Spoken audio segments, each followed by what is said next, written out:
안녕하세요. 신윤성 목사입니다. 성경의 맥잡기 신약 우리가 오늘 벌써 5번째 시간으로 함께 찾아뵙게 됩니다. 오늘은 5번째 시간 예수님의 공생의 전기를 살펴보도록 할 것입니다. 벌써 절반을 지나가고 있습니다. 오늘 우리가 예수님의 공생의 전기를 살펴볼 텐데 지난 시간에는 예수님의 공생의 준비기에 대해서 살펴보았습니다. 예수님의 공생의 준비기는 굉장히 긴 기간이죠. 한 30여 년간의 기간이고 또 예수님의 공생의 전체가 3년 정도 된다고 말씀드렸습니다. 그런데 그 전기의 일은 거의 3년 전체에 해당하는 일이에요. 그리고 오늘 그 다음에 3시간 동안 예수님의 공생의 후기에 대해서 살펴볼 텐데 그만큼 후기의 내용이 중요해요. 물론 예수님의 사역에 있어서 예수님의 전체 삶에 있어서 중요하지 않은 기간은 없죠. 하지만 예수님의 공생애가 중요한 그런 사건들이 후기에 다 몰려있다는 말씀입니다. 오늘 우리가 함께 살펴볼 예수님의 공생의 전기에는 예수님께서 행하신 기적들, 예수님께서 행하신 치유 사건들 이런 이야기들이 많이 등장합니다. 그런데 예수님의 공생의 후기 마지막 일주일로 가면은 그런 기적과 치유 사건들이 거의 나타나지 않아요. 그리고 예수님께서 사랑을 가르치시고 제자도를 가르치신 그런 말씀하시는 부분들, 그리고 내가 십자가에 달리고 사흘 만에 부활하리라는 그런 예수님의 십자가와 부활 예고가 예수님의 공생의 후기에 많이 나온다고 말씀을 드릴 수 있을 것 같습니다. 물론 후기에 그 예수님의 마지막 일주일이 너무나도 중요하지만 예수님의 공생의 전기 그 3년의 기간도 너무나도 중요합니다. 그 3년의 그 모든 시간들, 그 예수님의 그 사역의 모든 흐름들을 알아야 우리가 그 후기에 예수님의 그 일주일의 마지막 사역을 더 잘 이해할 수 있을 것입니다. 그러므로 오늘 예수님의 공생의 전기에 대해서 함께 배워가며 또한 예수님의 생애 전체를 조망해보는 시간이 되었으면 좋겠습니다. 이제 내용으로 들어가겠습니다. 예수님께서 마태복음에서 처음 전하신 말씀이 바로 산상수훈이죠.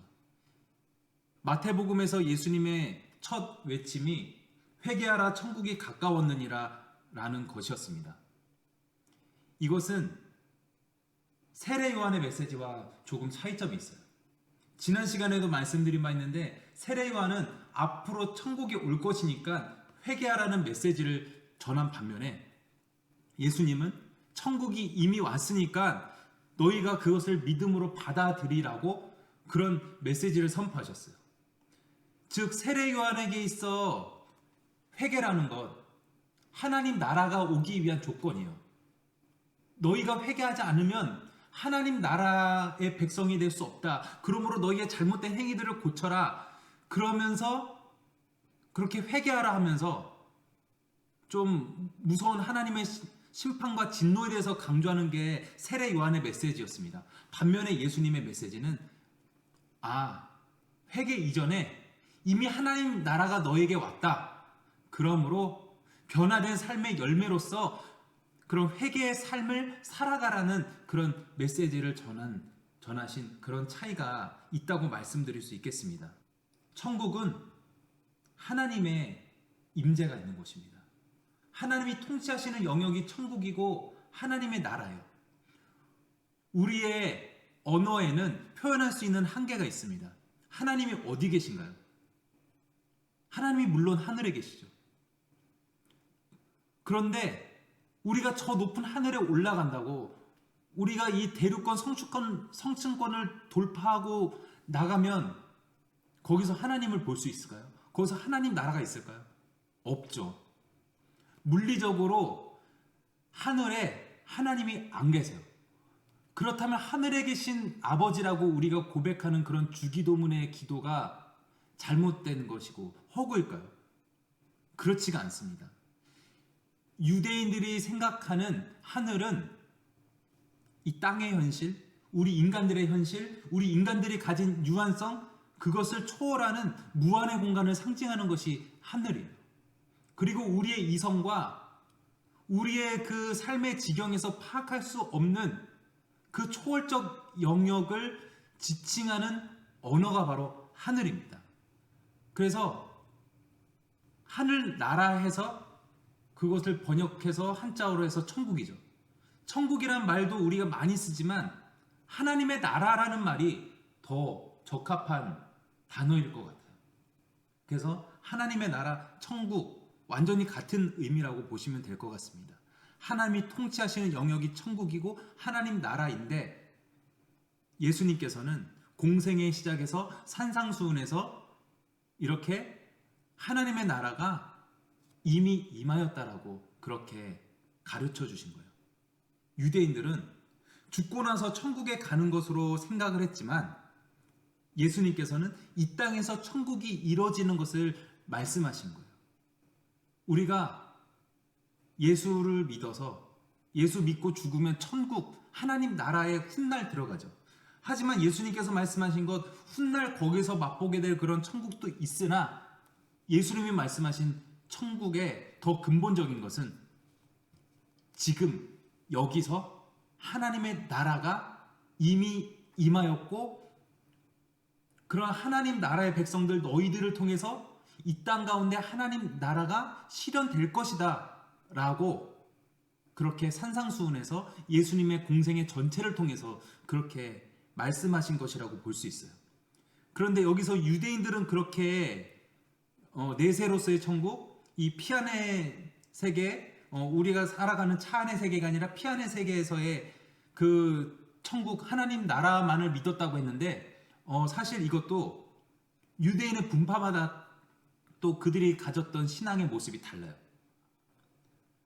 바리새인들은 부활과 영생과 내세 이런 것들을 다 믿었어요. 그런데 그들은 철저하게 내세적이었고 철저하게 피한적이었던 것입니다.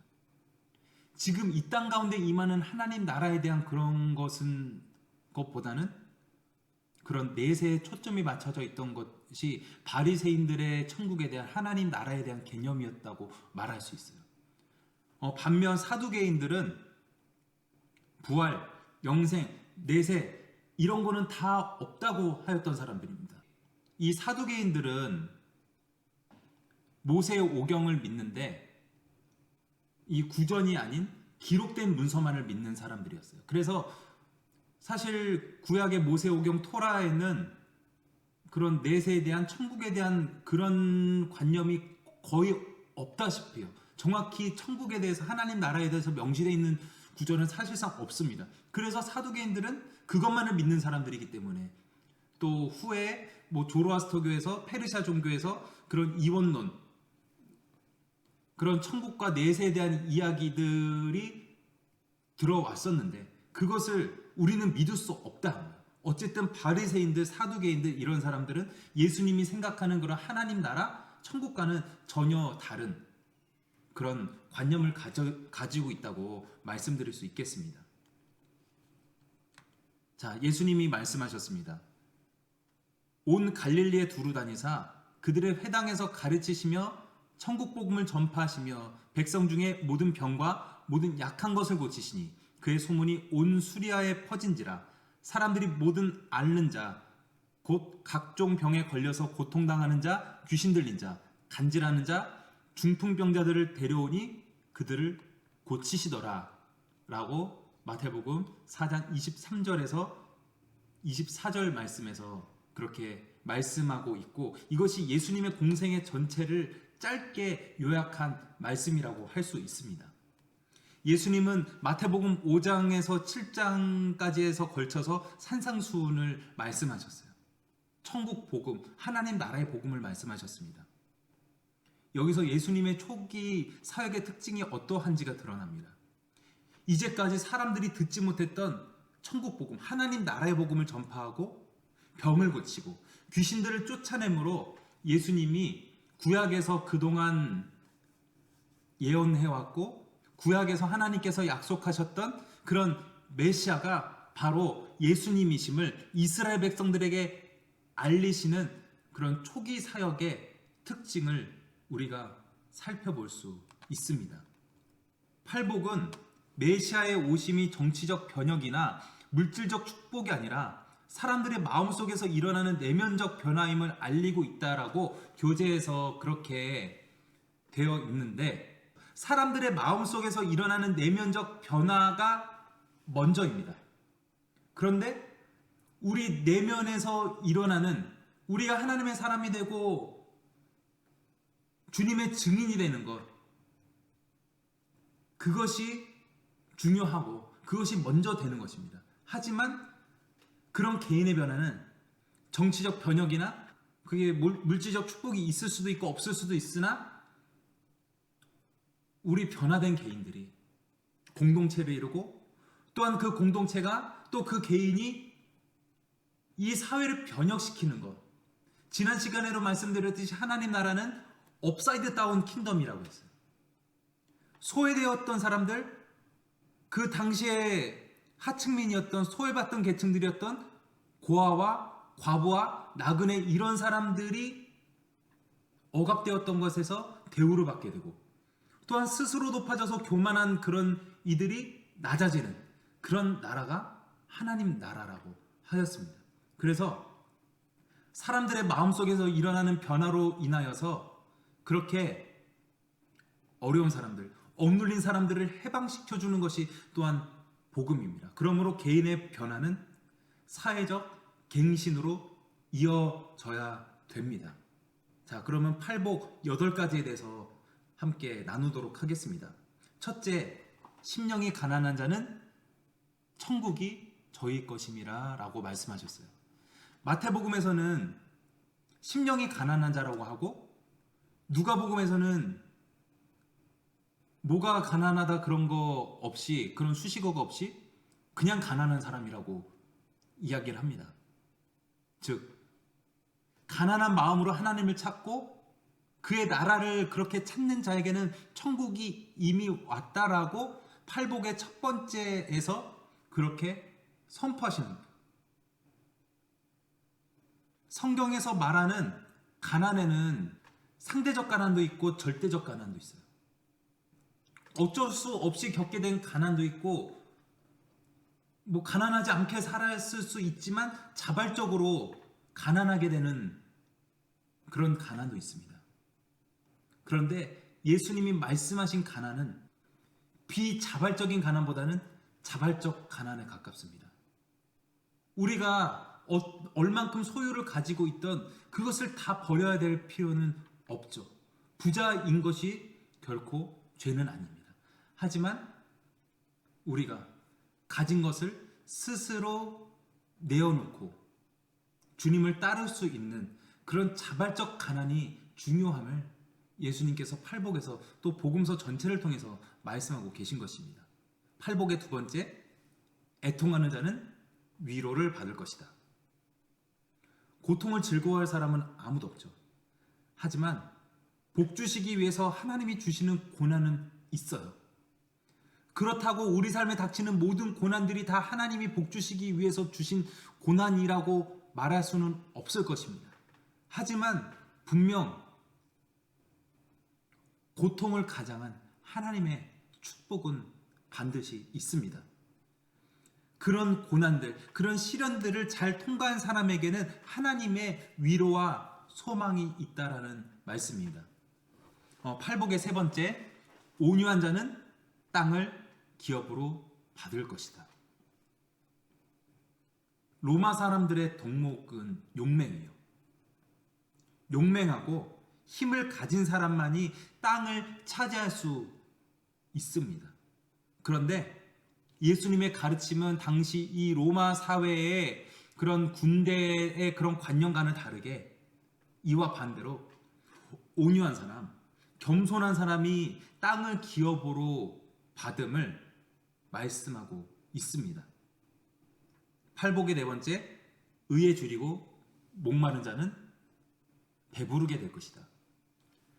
하나님 나라에서는 자신이 받은 축복을 나눠주기를 즐거워하는 사람이 배부르게 된다는 말씀입니다. 가난하고 약한 사람들에게 더 많이 주려고 더 많이 주지 못해서 안타까워하는 그런 사람이 의에 줄이고 목마른 사람입니다. 팔복의 다섯 번째, 긍휼히 여기는 자는 긍휼히 여김을 받을 것이다. 마음을 성령으로 채운 사람은 능동적으로 이웃을 긍휼히 여깁니다. 그래서 나보다 못한 사람을 진심으로 긍휼히 여기고 위로해 주는 그런 사람은 바로 천국에 속한 사람이라고 예수님께서 말씀하시는 거예요. 팔복의 6번째, 마음이 청결한 자는 주님을 볼 것이다. 마음이 청결한 사람은 또 눈이 청결해요. 예수님은 복음서를 통해서 누누이 말씀하셨어요. 너희 눈은 봄으로, 너희 귀는 들음으로 복이 있다. 무슨 말씀인가요? 당연히 눈은 보기 위해서 있고 귀는 듣기 위해서 있죠. 정상적인 사람이라면 눈을 통해서 보고 귀를 통해서 듣는 것은 당연한 것입니다. 그런데 예수님께서 이런 당연한 말씀을 하시는 것은 이게 보아도 제대로 보지 못하고 들어도 제대로 듣지 못하는 사람들이 있기 때문에 이런 말씀을 하신 거예요. 하나님 나라의 그런 현상에 대해서 또 하나님의 말씀에 대해서 이것을 듣기는 듣고 하나님 나라의 일들이 이루어지는, 귀신이 내어 쫓기고 병든 자가 치유되며 복음이 전파되는 그 일들을 눈으로 보고 귀를 들으면서도 이게 하나님의 일이구나, 또 하나님의 뜻이 무엇인지를 깨닫지 못하는 사람들이 있었어요. 예수님의 제자들을 비롯해서요. 그래서 너희가 이것을 제대로 보는 눈을 가지고 제대로 듣는 귀를 가지면 너희들은 복이 있는 사람이다 라고 이렇게 말씀하신 거예요. 그래서 마음이 청결한 사람은 곧 눈도 깨끗하다 라고 말할 수 있어요. 온갖 악한 마음을 내어버리고 깨끗한 마음과 눈으로 사는 사람은 더불어서 하나님을 볼 수 있을 것이라는 이야기입니다. 팔복의 7번째, 화평하게 하는 자는 하나님의 아들이라 일컬음을 받을 것이다. 세상은 계속 경쟁하게 하지만, 남을 짓밟고 올라서게 하려고 하지만, 예수님은 내가 조금 손해보자 하는 마음으로 화평하게 되는 것을 가르치셨어요. 세상을 화평하게 하는 사람은 하나님의 아들이라 불려지게 될 것이라 말씀하셨습니다. 팔복의 8번째, 의를 위해 핍박을 받는 자는 천국이 다 저희 것이다. 하나님 나라를 위해서 기꺼이 대가를 치르겠다는 믿음을 갖는 것을 말씀합니다. 또 하나님 나라를 위해서 자신을 내어 던지는 사람에게 하나님 나라는 반드시 온다는 것을 말씀하고 있습니다. 우리가 이 상에서 살펴본 팔복, 이 8가지의 말씀, 이해하기 어렵지 않은 말씀이죠. 하지만 이 팔복에 의한다면 과연 나는 어떤 사람인가를 스스로 돌아보게 됩니다. 그런 제 자신에 대한 의문이 생깁니다. 여러분은 어떠신가요? 나는 이렇게 팔복대로 주님께서 말씀하신 대로 이런 삶을 살지 못한다고 괴로워서 자괴감을 가지시는 분들도 많으실 거예요. 저도 그런 점이 조금 있습니다. 하지만 앞에서 말씀드렸듯이 예수님께서 말씀하신 건 너네가 이렇게 되어야 조건부로 하나님 나라가 온다, 천국이 온다, 구원이 올 것이다 라는 말씀이 아니라 너희들이 이미 천국이 임했으니까, 이미 하나님 나라가 임했으니까 그렇게 변화된 삶을 이렇게 살아가라 라고 말씀하신 거예요. 그리고 팔복과 더불어 이게 딱 팔복이라고 말하지는 않지만 팔복에 덧붙여서 그 팔복의 연장선상에서 해석할 수 있는, 그렇게 볼 수 있는 말씀이에요. 소금과 빛에 대한 말씀입니다.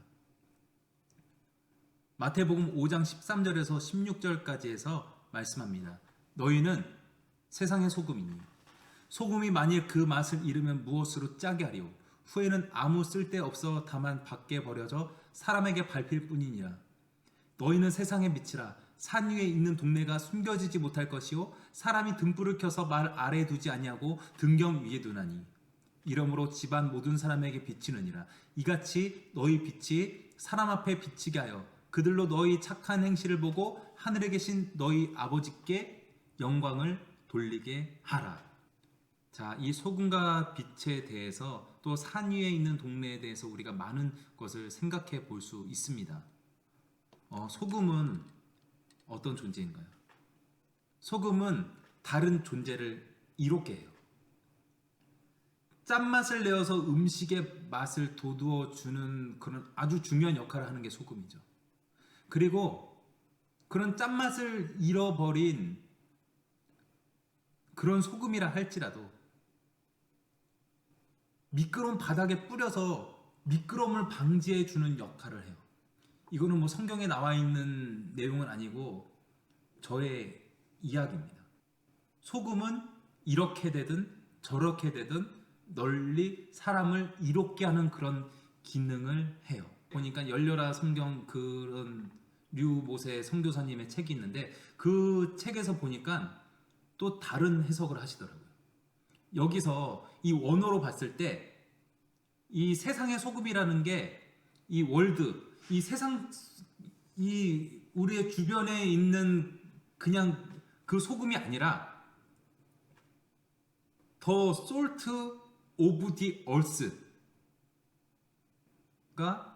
원어에 근거해서 맞는 해석이고 그 당시 고대 팔레스타인 문화 속에서 맞는 해석이래요.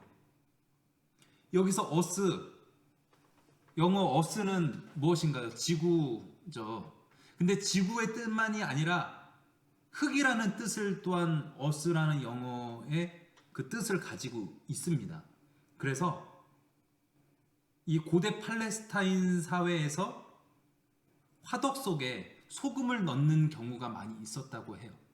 우리가 좋아할 만한 피자, 그 중에서도 화덕에 구운 피자가 맛있습니다. 당시 고대 팔레스타인 사람들이 그런 화덕 속에 뭔가를 이렇게 음식을 해먹는 경우가 많았다고요. 거기에 소금을 넣어요. 그래서 화덕 속에 소금을 넣으면 어떻게 되죠? 이 불을 피우고 거기다가 소금을 넣으면 이게 팍팍 튀깁니다.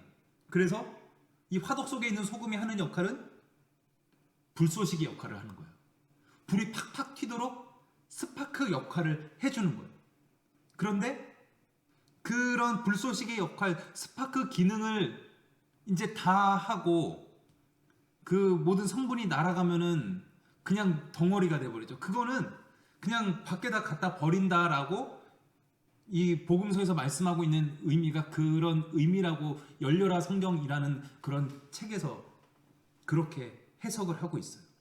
어쨌든 소금은 너무나도 요긴한 그런 것이고 또한 화덕 속의 소금이 그렇게 불쏘시개가 되고 스파크가 되듯이 우리도 세상에 그런 스파크가 되고 불쏘시개가 되는 사람들이 되어야 된다는 것을 이 화덕 속의 소금, 세상의 소금이라는 이 말씀을 통해서 우리가 알 수 있습니다. 또 빛은 숨겨져 있을 수 없고 반드시 드러나 어둠을 밝혀주는 역할을 합니다. 너희는 세상의 빛이라.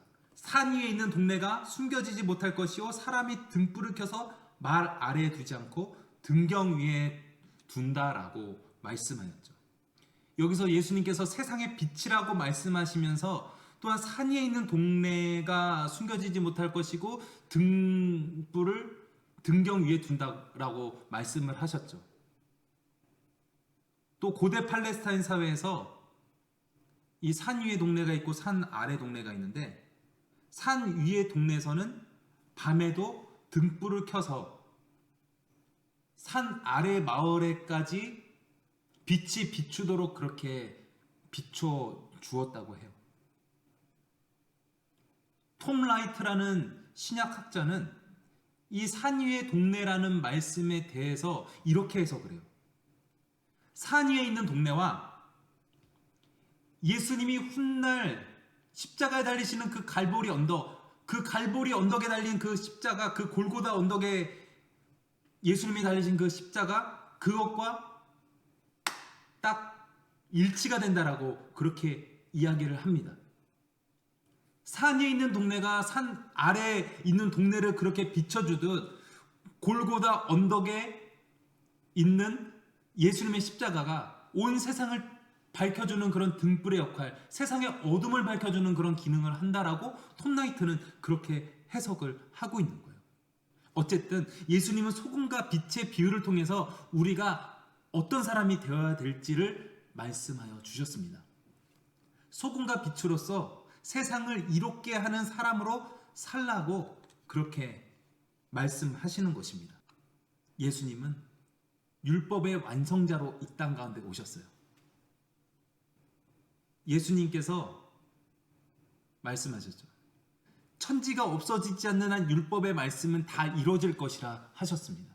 또 예수님께서 이 땅에 오신 목적이 율법을 폐하러 온 것이 아니라 율법을 완성시키고 율법의 그 완전한 것을 이루게 하시기 위해서 예수님이 이 땅에 오셨다라고 그렇게 말씀하셨어요. 율법의 역할은 무엇인가요? 죄를 깨닫게 하는 역할입니다. 율법이 없었다면 죄가 죄임을 깨닫지 못하고 우리가 율법에 의하면 진노의 자녀가 될 수밖에 없고 정죄를 받을 수밖에 없는 사람들임을 깨닫게 하는 그 역할이 율법의 역할이라고 로마서에서 말씀하고 있죠. 율법은 이렇게도 우리가 죄인이구나. 우리가 율법에 의해서 율법에 비춰봤을 때 우리는 의로운 인간이 하나도 없구나. 다 죄인이구나. 그것을 밝히 가르쳐주는 것이 율법의 역할입니다.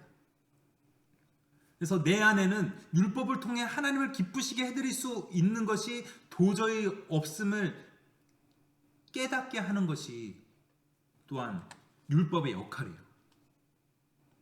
그런 율법의 한계 때문에 율법으로서는 하나님께 온전히 와 닿을 수 없는 온전한 구원을 이룰 수 없는 그런 한계 때문에 무엇이 필요한가요? 하나님의 전적인 은혜가 필요한 거예요. 로마서에서 또한 이것을 말씀하는 거예요. 믿음으로 말미암는 의, 믿음으로 말미암는 하나님의 은혜가 있을 때 우리는 예수님을 따라 율법의 의를 이루는 삶을 살아갈 수 있다라고 말씀하시는 것입니다. 예수님은 우리를 하나님의 법을 따르는 사람으로 만드시기 위해서 이 땅에 오신 거예요. 예수님께서 스스로 율법의 마침이 되시고 율법의 완성이 되시기 위해서 오신 것처럼 우리도 이제 율법은 폐기되었기 때문에 믿으면 되는 것이 아니라 믿음으로만 되는 것이 아니라 물론 믿음이 모든 것이 시초이고 근원이고 토대이지만 믿음으로 말미암아 율법의 그 모든 요구들을 율법의 그 모든 정신인 하나님 사랑 이웃 사랑을 실현하고 완성하는 그 일들을 예수님과 더불어 하기 위해서 우리들을 하나님의 사람들로 의의 사람들로 부르신 줄로 믿습니다. 내가 낫기를 원하느냐라고 예수님께서 모든 병자들 모든 아픈 사람들이 나왔을 때 공통적으로 물어보신 질문이 이거예요. 그때마다 내가 낫고자 합니다 라고 자신의 그 사정을 그대로 아는 자들 하나님께서 예수님께서 다 고쳐주셨어요. 이 이야기가 마태복음 8장 9장에 중심적으로 나와 있습니다. 예수님께서는 문둥병자를 고쳐주셨어요. 예수님이 산에서 내려오실 때 어떤 문둥병자라는 표현이 좀 그런데 뭐 성경에 문둥병자라고 나왔죠. 뭐 한센병이나 뭐 그런 병이라고 해석할 수 있을 것 같습니다. 뭐 어쨌든 이 병자가 예수님을 보고 이렇게 이야기했습니다. 주여 원하시면 저를 깨끗하게 하실 수 있나이다. 예수님이 말씀하십니다. 내가 원하노니 깨끗함을 받아라. 자, 이 그림에서 보이는 바와 같이 예수님은 손을 내밀어 고름이 흐르는 이 병자를 만지셨어요. 구약의 율법에 의하면 이런 병자들은 어떤 사람들인가요? 부정한 사람들이죠. 부정한 사람한테 손이 닿으면 뭐 손이 닿고 발이 닿고 몸이 닿으면은 그 사람도 부정한 사람이 돼요. 부정한 사람은 나는 부정하다라고 외치고 다니지 않으면 돌받는 거예요. 이 부정한 사람이라고 알려서 이 사람을 피해가야 되기 때문이죠. 부정하게 되면은 하나님의 성전에 나아갈 수 없어요. 하나님께 제사 드릴 수 없습니다. 그러므로 이 사람들은 부정을 어떻게든 피하려고 하였어요. 그런데 예수님은 그때 사람들이 행했던 것과는 반대로, 이 부정한 사람들, 이 병자들을 피하는 것과는 반대로 예수님은 이 병자를 만지시고 병자에게 접촉하셨어요. 율법의 요구는 너희들이 부정하게 되지 않기 위해서, 너희가 정하기 위해서 이 부정한 인간들, 병든 인간들 피해라라는 게 율법의 요구였다면 예수님은 그것을 뒤바꾸신 거예요. 거룩이, 넘치는 생명이, 예수 그리스도의 그 생명력이 병자에게, 부정한 것에 닿음으로써 그 부정한 것이 정하게 되고 그 병이 깨끗하게 되는 것. 죽음의 세력이 예수님의 생명으로 인해서 갱신되는 것. 이것이 예수님의 행하신 원리이고 예수님의 치유 사역의 핵심이라고 말씀드릴 수 있습니다. 백부장은 이스라엘에서 찾아볼 수 없는 그런 대단한 믿음을 가지고 있었어요. 중풍을 앓고 있는 하인을 고치기 위해서 예수님 앞에 나왔습니다.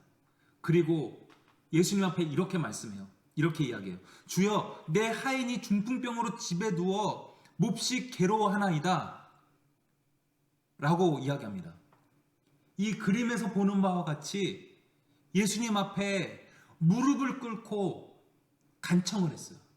마치 자신이 아픈 것처럼, 자신의 가족이 뭔가 병든 것처럼 그렇게 애절하고 애끓는 마음으로 예수님 앞에 무릎을 꿇었습니다. 이 당시 하인들, 당시 종들은 소위 말해서 개돼지만도 못한 존재예요. 개돼지랑 동급인 존재입니다. 그런데 그런 자신의 소유물, 물건처럼 쓰다 버려도 그만인 그 고대 사회에서 그렇게 여겨지던 그 하인, 그 종을, 그 종의 병 때문에 자신이 아픈 것처럼, 자신의 가족이 아픈 것처럼 그렇게 애끓는 마음이 있었던 사람이 이 사람입니다. 이스라엘에서는 이런 믿음을 가진 사람을 거의 볼 수 없었으나 이방인 백부장이 예수님 앞에 이런 믿음으로, 이런 간절함으로 나온 거예요. 고대 세계에서 아주 대단한 철학자, 지성인, 그런 사람이라고 불리우는, 또 철학의 아버지라고 불릴 수 있는, 철학을 집대성한 철학의 아버지이자 의학의 아버지이자 그런 사람이라고 말할 수 있는 대철학자 아리스토텔레스가 이런 이야기를 하였어요. 생명이 없는 물건에 대해서는 우정도 정의도 있을 수 없다. 실로 말이나 소에게도 그러하며 노예를 향해서도 마찬가지다. 도구가 생명이 없는 노예인 것과 똑같이 노예는 살아있는 도구이다. 인류 최고의 지성이라 말할 수 있는, 최고의 철학자라고 할 수 있는 그런 아리스토텔레스마저 이렇게 생각하고 이렇게 말했던 것이 고대 사회의 당연한 관습이고 관례이고 당시 사람들의 사상이었어요. 노예는, 종은, 하인은 사람이 아니에요. 그냥 도구일 뿐이에요. 그런데 백부장은 이 하인을, 이 종을 존재로, 사람으로 여겨주고 가족처럼 여기는 그런 사랑이 있었습니다.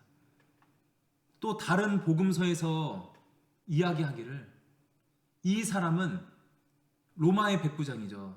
이 당시 유대인들이 로마의 식민지였었죠. 그런데 이 사람이 그 식민지 유대인들을 위해서 그들의 집을 지어주는 일도 있었다고 할 정도로 이 사람은 정말 주변에서 찾아볼 수 없는 그런 대단한 사람입니다. 그런 백부장의 요청에, 그의 무릎 꿇는 그런 간절한 요청에 예수님께서 응답하셨어요. 내가 가서 고쳐주리라. 그러자 백부장이 믿음의 고백을 하였습니다. 백부장이 대답하여 이르되 주여 내 집에 들어오심을 나는 감당하지 못하겠사오니 다만 말씀으로만 하옵소서. 그러면 내 하인이 낫겠사옵나이다. 나도 남의 수하에 있는 사람이요 내 아래에도 군사가 있으니 이더러 가라 하면 가고 저더러 오라 하면 오고 내 종도로 이것을 하라 하면 하나이다. 다른 보통의 사람들은 예수님 와서 이 사람 뭐 내 딸 내 아들 뭐 누구 좀 고쳐주세요 라고 하였던 반면에 백부장 이 사람은 예수님이 굳이 오실 필요도 없습니다. 나에게 말씀만 하시면 내가 믿음으로 응답만 하면은 그냥 낫겠습니다 라고 그렇게 참 사상 유래를 찾아볼 수 없는 그런 믿음의 고백을 하였습니다. 이 말을 듣고 예수님께서 백부장의 믿음을 칭찬하시면서 이렇게 말씀하셨어요. 예수께서 들으시고 놀랍게 여겨 따르는 자들에게 이르시되 내가 진실로 너에게 이르노니 이스라엘 중 아무에게서도 이만한 믿음을 보지 못하였노라. 백부장은 예수님께서 말씀으로만으로라도 직접 손을 대지 않고서 하나님의 그 예수님의 말씀으로만으로도 하인의 병을 고치리라는 그런 믿음이 있었어요. 이대로 가라면 가고 오라 하면 오는 것처럼 예수님께서 그런 천재 창조주이시고 주님이신 그 하나님의 본체이신 그 예수님께서 말씀만 하시면 그렇게 나으리라는 믿음이 있었습니다. 그런 하인에게도 정말 진정한 애끓는 긍휼과 자비를 베푸는 마음이 있었어요. 주님께서 이것을 칭찬하신 거예요. 즉 백부장의 믿음은 백부장의 공감과 자비의 마음이라고 바꿔서 이야기를 해도 괜찮습니다. 백부장의 믿음을 두 가지로 요약해 볼 수 있어요. 첫째, 종의 아픔을 자신의 아픔으로 여기는 공감의 마음. 이것이 백부장의 믿음입니다. 두 번째, 백부장의 믿음은 일상에서 비범한 진리를 발견하는 깨어있는 자세. 이것이 또한 백부장의 믿음이라고 말씀드릴 수 있겠습니다. 저와 여러분들도 이런 공감의 마음을 가진 그런 열린 마음을 가진 사람들이 다 되시기를 소망합니다. 예수님의 옷자락이라도 만져서 낫고자 하는 그런 혈루병 걸린 여인의 마음을 보시고 예수님께서 말씀하셨어요. 딸아 안심하라 내 믿음이 너를 구원하였다. 예수님의 옷자락이라도 간절히 붙잡는 그 믿음을 통해서 여인이 구원을 받고 치료함을 받게 된 것입니다. 이 혈루병 여인의 이야기가 나올 때 또 같이 등장하는 이야기가 있어요. 그거는 회당장 야이로의 12살 난 딸의 이야기예요. 이 회당장이라면 잘 사는 굉장히 엘리트 계층의 사람이죠. 이 12살 먹은 딸을 예수님이 고쳐주시러 가는 과정에서 이 혈루병 앓던 여인이 갑자기 툭 튀어나온 거예요. 그리고 이 혈루병 앓던 여자의 이야기가 나온 후에 다시 회당장 야이로의 딸을 살리신 그 이야기가 나와요. 그래서 이 야이로의 이야기가 양 사이드에 있고 가운데는 이 혈루병 앓던 여자의 이야기가 낑겨 있는 그런 이야기의 구조입니다. 이것을 신약학에서 전문용어로 샌드위치 구조라고 해요. A, B, A 다시. 뭐 샌드위치 햄버거와 마찬가지죠. 이 패트 사이에 있는 그 내용물이 이게 무슨 버거인가 무슨 샌드위치인가를 말해주는 것처럼 이 야이로의 딸 이야기도 중요하지만 이 혈루병 앓던 여인의 이야기가 이 예수님 이야기에서 예수님의 치유 이야기에서 핵심이라고 말할 수 있어요. 회당장 야이로의 딸이 거의 죽게 되어서 그 딸을 살리러 가는 길에 그 바쁜 와중에 이 혈루병 앓던 여자가 갑자기 나타나가지고 예수님의 옷자락을 딱 붙잡은 거예요. 그래서 누가 내 옷에 손을 대었느냐 라고 예수님이 말씀하시고 이 혈루병 앓던 여자를 불러 세우셨어요. 아, 바빠 죽겠는데 이 회당장 야이로의 딸이 죽어가는 상황이고 나중에 본문에 보니까 정말 죽었어요. 그렇게 급박한 상황이었는데 예수님은 여기서 왜 이렇게 지체하셨을까요? 예수님의 옷자락을 만져서 이 여자가 그냥 났어요. 그러면은 났으니까 그래 너 잘 살아라 하고 그냥 가던 길 가시면 돼요. 근데 왜 굳이 멈춰 서셔서 이 여자를 또 사람들 가운데 불러 세우셨을까요?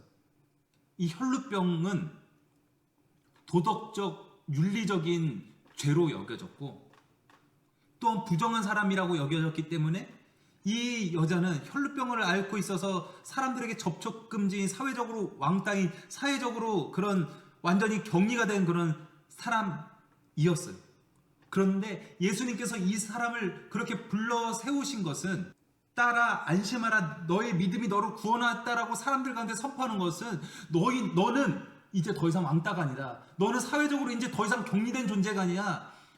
너는 이제 사람들과 어울려 살아라. 그리고 사람들한테도 이 여자는 더 이상 왕따, 더 이상 혈루병 앓던 여자, 그렇게 격리된 인간이 아니다. 너희가 이 여자를 받아주어라. 그렇게 사회적 관계까지 예수님께서 회복시켜 주신 거예요. 예수님은 언제든지 예수님의 옷자락을 붙잡고 예수님 앞에 나오는 사람들을 결코 거부하실 수 없는 분이세요.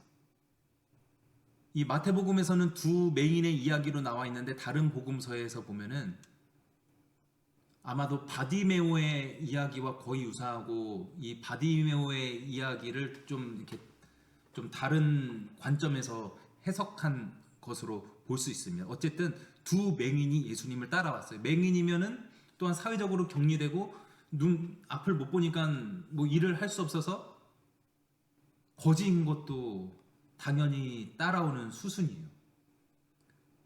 그런 두 맹인 거지가 예수님을 따라오며 이렇게 부르짖었습니다.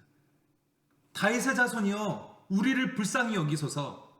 이 다른 복음서에서는 바디메오가 길을 가던 예수님이 계신데 거기서 그가 구걸하던 그 자리에서 그렇게 크게 외쳤다라고 이야기하죠. 다윗의 자손이여, 다윗의 자손 예수여 나를 불쌍히 여기소서.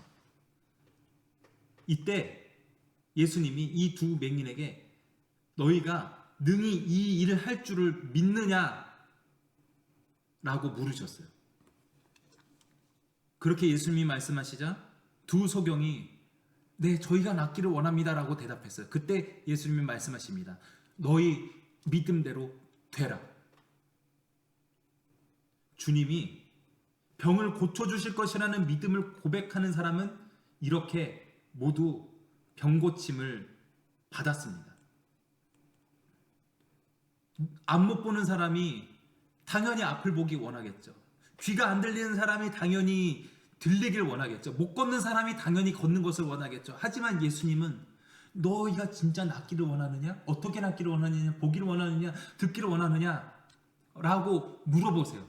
그때 네, 제가 낫기를 원합니다. 제 눈을 고쳐주셔서 제 귀를 고쳐주셔서 하는 사람들을 예수님께서 고쳐주셨어요. 중요한 것은 우리의 믿음, 우리의 요구를 하나님 앞에, 예수님 앞에 다 아뢰는 것입니다. 마음으로 믿고 입으로 시인하고 고백하고 선포할 때 하나님의 구원 역사, 하나님의 치유하시는 역사가 일어난다는 거예요. 이 두 맹인의 믿음, 또 다른 복음서에서 나오는 바디메오 이야기를 볼 때 또 우리가 이들의 믿음에서 중요한 두 가지를 살펴볼 수가 있습니다. 그것은 간절함이에요. 예수님께 대한, 하나님께 대한 그런 아주 배고픈 마음, 헝그리 정신입니다. 간절히 예수님께 부르짖었을 때 다윗의 자손 예수여 나를 구원하소서 라고 간절히 외쳤을 때 예수님은 들으시고 또 그들의 병을 고치셨어요. 그러므로 하나님의 구원 역사, 치유하시는 역사를 경험하기 위해서는 간절함이 중요합니다. 두 번째로 중요한 것, 예수님이 누구이신지를 아는 바른 지식이 중요해요. 지난 시간들을 통해서 누누이 말씀드렸습니다. 다윗의 자손이라는 표현이 가진 의미를 말이죠. 다윗의 자손, 메시아를 말하는 거예요. 인자를 말하는 거예요. 이 다니엘서에서 말씀하고 있는 인자, 더 선 오브 맨, 그리고 히브리어로 벤 아담이라는 것은 그냥 인간, 그냥 보통의 인간을 말하는 게 아니라 인간이지만 메시아의 사역을 감당할 인간. 인간이지만 인간과 다른, 무언가 다른 초월적 존재. 그래서 메시아 세상을 열어갈, 새로운 세상을 열어갈 그런 구세주, 메시아, 그리스도를 말하는 게 바로 다윗의 자손이라는 표현이에요. 이 두 맹인들, 이 바디메오, 이 사람들은 예수님이 다윗의 자손, 메시아, 그리스도, 벤 아담, 그런 아담의 범죄함을 뛰어넘는 죄를 극복하는 인간, 그런 메시아 세상을 이룰 그런 하나님의 아들이심을 믿는 믿음이 이들에게 있었어요. 그래서 중요한 건 간절함과 더불어 예수님이 누구이신지를 아는 바른 지식입니다. 그런 두 가지가 있을 때에 우리도 이 사람들처럼 치유의 기적을 맛보고 이 땅 가운데서 하나님의 구원하시는 일들을 보게 될 줄로 믿습니다. 주님은 초기 사역을 마감하면서 제자들을 세상으로 파송하셨어요. 부활승천 이후 성령께서 오심으로 탄생할 교회 예표로 12제자들을 세상으로 보내신 거예요. 예수님의 수많은 제자들이 있어요. 이 사도행전에 보면은 예수님이 부활승천하신 후에 사람들이 마가의 다락방에 모여서 함께 열렬히 기도했는데 그때 몇 명의 사람들이 모여서 기도했다고 이야기하나요? 120명의 사람들이 모여서 기도하였다고 하였죠. 또 나중에 지금은 예수님이 12명의 제자만 파송하시지만 나중에는 70명의 제자를 파송하세요. 뭐 70명, 120명 뿐만이 아니라 좀 무명의 제자들도 있어요. 뭐 예수님 왜 굳이 12명을 택하셔서 계속 데리고 다니시면서 그런 하나님 나라의 사역을 행하셨을까요? 12이란 것에 중요한 상징이 있는 거예요. 이스라엘이 12지파이죠. 이 12제자들을 세우신 것은 또 훗날에 이제 나중에 가룟 유다가 죽고 나서 새롭게 사도를 다시 뽑아서 12명의 사도를 채우죠. 11명에서 1명 모자란 것에 12명을 채우죠. 그거는 이 12명을 택하심으로 내가 이스라엘 잃어버린 어린 양들을 위해서 온 것이라는 것을 보여주시는 거예요. 이스라엘을 위해서 온 그런 메시아이심을 알리시는 그 상징이 12라는 숫자를 통해서 나타나는 거예요.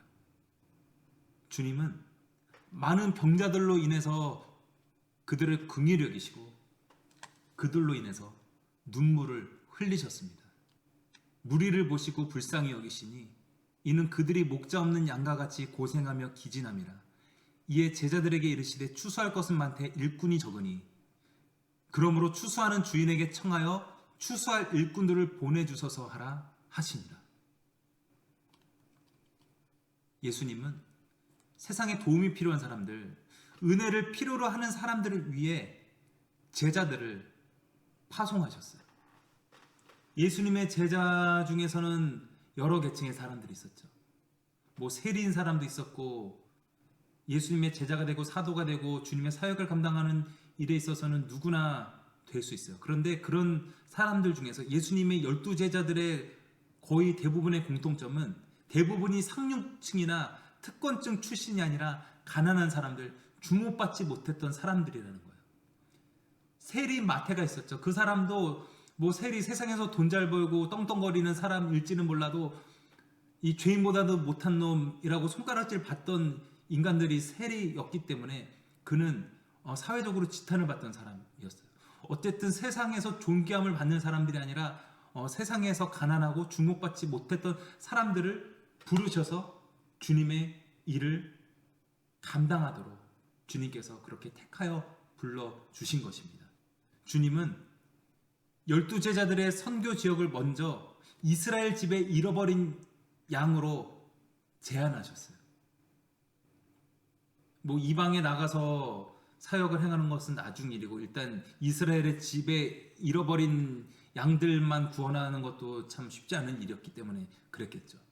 그리고 나중에는 사도 바울을 통해서 그런 복음의 사역이 하나님 나라의 사역이 이방으로 확장되는 이야기가 우리가 다다음 시간 또 이제 마지막 시간들을 통해서 사도행전을 통해서 살펴보게 될 것입니다.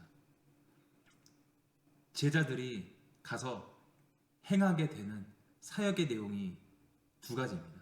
첫째는 하나님 나라의 복음을 전파하는 것, 둘째는 병든 자들을 고치는 것입니다. 참 예수님께서 이렇게 제자 파송을 하시고 또한 제자를 선택하신 이야기들을 볼 때 저의 소명, 저의 부르심을 생각해 보게 됩니다. 예수님께서 사람들을 부르셔서 제자들을 부르셔서 복음을 전파하시고 병든 자들을 고치고 그런 하나님 나라를 성취해 나가는 그런 일들을 하게 하시는데 그 일이 뭐 대단한 사람들, 세상에서 좀 존경을 받는 추앙받는 사람들이 아니라 오히려 약한 자들을 택하여 부르셔서 하나님의 일들을 감당하심을 볼 수 있어요. 참 제 자신을 볼 때에 잘난 사람이 아닙니다. 가난한 집은 아니에요. 뭐 엄청 부잣집은 아니지만 그렇다고 가난한 사람은 결코 아니게 살아왔습니다. 그런데 뭐 저는 목사님의 아들도 아니고요, 장로님의 아들도 아니에요. 평신도의 아들일 뿐입니다.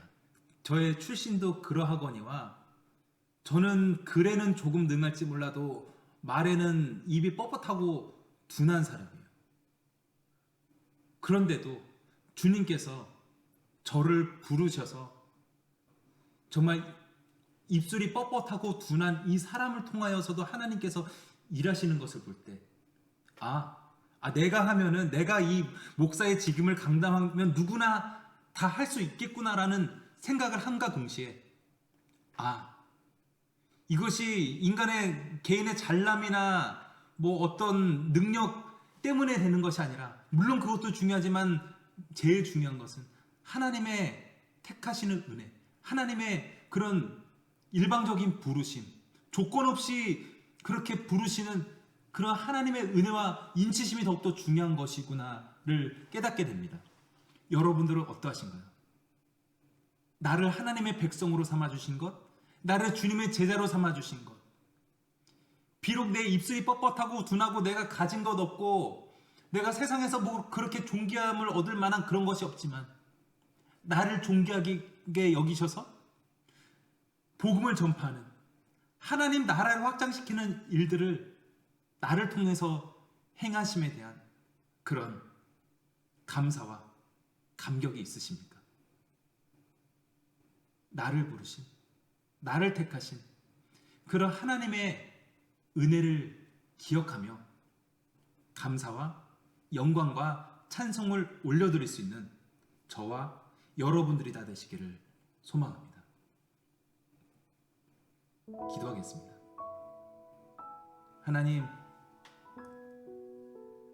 많고 많은 사람 중에 우리를 택하여 부르신 하나님의 은혜에 감사드립니다.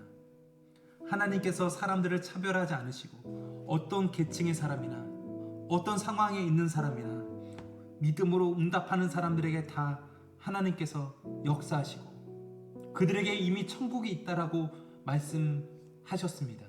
지금 우리들에게도 동일하게 우리의 어떤 조건 때문에, 우리의 어떤 행위 때문에, 우리의 어떤 열매 때문에 우리를 보아서 천국이 이미 너에게 왔다라고 말씀하신 것 아니라 우리가 어떤 선을 행하기 전에, 어떤 의를 행하기 전에 먼저 우리들에게 찾아오셔서 하나님 나라를, 주님과 동행하는 삶을 허락하여 주심을 감사드립니다. 주님, 우리가 예수님께서 산상수훈에서 팔복에서 말씀하신 것과 같이 마음이 가난한 사람이 되기 원합니다. 의에 줄이고 목마른 사람이 되기 원합니다. 애통한 사람이 되기 원합니다. 뭇 사람들을, 이웃들을 긍휼히 여기고 또한 긍휼을 베풀어 줄 수 있는 사람이 되기 원합니다. 그렇게 주님께서 천국 백성, 하나님 나라의 백성으로 부르신 바에 합당한 그런 회개의 열매를 맺으며 그런 삶의 풍성한 열매를 맺고 예수 그리스도의 복음의 향기를 널리 전하며 그런 예수 그리스도의 사랑을 꽃피울 수 있는 우리들이 될 수 있도록 인도하여 주시옵소서. 너희는 세상의 소금이다, 너희는 세상의 빛이다라고 말씀하신 주님, 우리가 세상에 그렇게 요긴하게 쓰이는 그런 복음의 불쏘시개들이 되기를 원합니다. 또한 산 위에 있는 동네가 산 아래 있는 동네를 비춰주듯이 우리의 빛이 세상 가운데 비추어서 세상의 어둠을 밝혀 어둠은 결코 빛을 이길 수 없음을 고백하는 저희들이 되기를 소망합니다. 주님, 소금과 빛으로서 이 땅 가운데 그렇게 살아내는 우리들이 될 수 있도록, 예수님의 제자된 바의 삶을 살아내는 저희들이 될 수 있도록 인도하여 주시옵소서.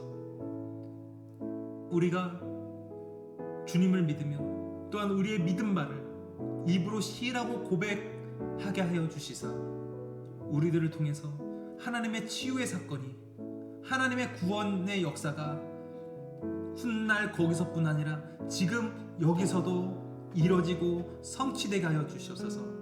주님께서 언제나 어디서나 우리와 함께하여 주심을 믿고 감사드리며 이 모든 것 우리 주 예수님의 이름으로 기도드리옵나이다.